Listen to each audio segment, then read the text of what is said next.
یہاں تک کہ جب ہمارا حکم آ گیا اور وہ تنور ابل پڑا تو ہم نے کہا ہر قسم کے جانوروں کا ایک ایک جوڑا کشتی میں رکھ لو، اپنے گھر والوں کو بھی، سوائے ان اشخاص کے جن کی نشاندہی پہلے کی جا چکی ہے، اس میں سوار کرا دو اور ان لوگوں کو بھی بٹھا لو جو ایمان لائے ہیں، اور تھوڑے ہی لوگ تھے جو نوح کے ساتھ ایمان لائے تھے۔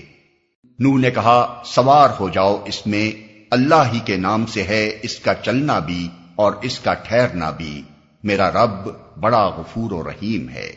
کشتی ان لوگوں کو لیے چلی جا رہی تھی اور ایک ایک موج پہاڑ کی طرح اٹھ رہی تھی۔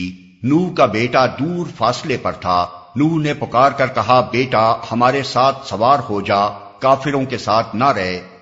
اس نے پلٹ کر جواب دیا میں ابھی ایک پہاڑ پر چڑھ جاتا ہوں جو مجھے پانی سے بچا لے گا۔ نوح نے کہا آج کوئی چیز اللہ کے حکم سے بچانے والی نہیں ہے سوائے اس کے کہ اللہ ہی کسی پر رحم فرمائے۔ اتنے میں ایک موج دونوں کے درمیان حائل ہو گئی اور وہ بھی ڈوبنے والوں میں شامل ہو گیا۔ حکم ہوا اے زمین اپنا سارا پانی نگل جا اور اے آسمان رک جا، چنانچہ پانی زمین میں بیٹھ گیا، فیصلہ چکا دیا گیا۔ کشتی جودی پر ٹک گئی اور کہہ دیا گیا کہ دور ہوئی ظالموں کی قوم۔ نوح نے اپنے رب کو پکارا، کہا اے رب میرا بیٹا میرے گھر والوں میں سے ہے اور تیرا وعدہ سچا ہے اور تو سب حاکموں سے بڑا اور بہتر حاکم ہے۔ جواب میں ارشاد ہوا اے نوح وہ تیرے گھر والوں میں سے نہیں ہے، وہ تو ایک بگڑا ہوا کام ہے، لہذا تو اس بات کی مجھ سے درخواست نہ کر جس کی حقیقت تو نہیں جانتا۔ میں تجھے نصیحت کرتا ہوں کہ اپنے آپ کو جاہلوں کی طرح نہ بنا لے۔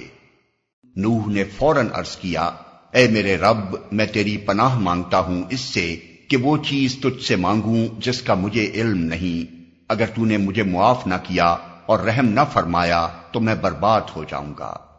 حکم ہوا اے نوح اتر جا، ہماری طرف سے سلامتی اور برکتیں ہیں تجھ پر اور ان گروہوں پر جو تیرے ساتھ ہیں، اور کچھ گروہ ایسے بھی ہیں جن کو ہم کچھ مدت سامان زندگی بخشیں گے، پھر انہیں ہماری طرف سے دردناک عذاب پہنچے گا۔